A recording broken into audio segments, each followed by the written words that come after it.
Il-programm ta' taħriġ offrut b'xejn mill-Gvern dwar is-saħħa u s-sigurtà fuq ix-xogħol ġie estiż biex jakkomoda wkoll il-laqdiet volontarji u organizzazzjonijiet soċjokulturali f'pajjiżna u bekk itejbu l-kapaċitajiet tagħhom u jkunu mħejjin aħjar f'kull eventwalità. F'konferenza tal-aħbarijiet l-erba' filgħodu, il-Ministru responsabbli Jonathan Attard sostna li din il-miżura hi pass konkret ieħor minn gvern li jwettaq bilan li s-saħħa u s-sigurtà ma jibqgħux biss priorità fin-negozju, iżda jidħlu wkoll fil-qalba tal-komunitajiet b'mod partikolari fis-settur volontarju.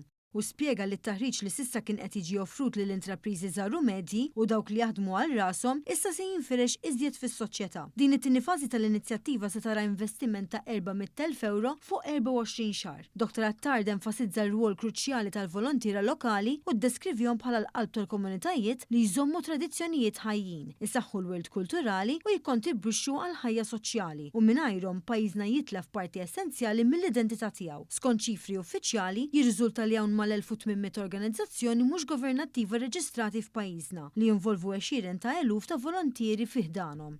L-awtorità dwar is-saħħa u s-sigurtà f'pajjiżna mhix sempliċement l-awtorità li tinforza liġijiet u regolamentazzjonijiet imma wkoll l-awtorità li tkattar aktar kultura ta' serjetà fis-settur marbut mas-saħħa u s-sigurtà.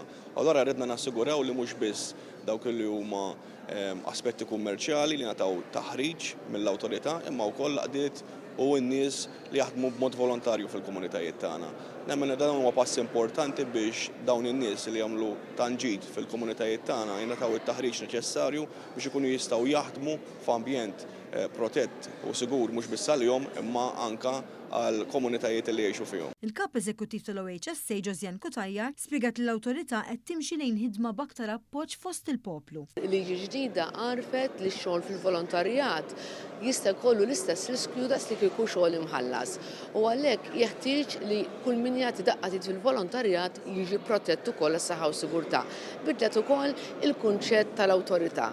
M'għadniex l-awtorità fejn nagħmlu spezzjonijiet forsi għal multi biss, imma issa sirna wkoll awtorità li nagħtu spalla, nagħtu sosten anke laqdiet volontarji billi kull min jaħdem fihom jagħti ħinu jew inkella b'xi mod qed jamministra dawn laqdiet qed nofrulu wkoll dan it-taħriġ b'xejn fejn nagħlmuh nagħtuh iżjed ħiliet għas-saħħa u s-sigurtà tal-ħidmien.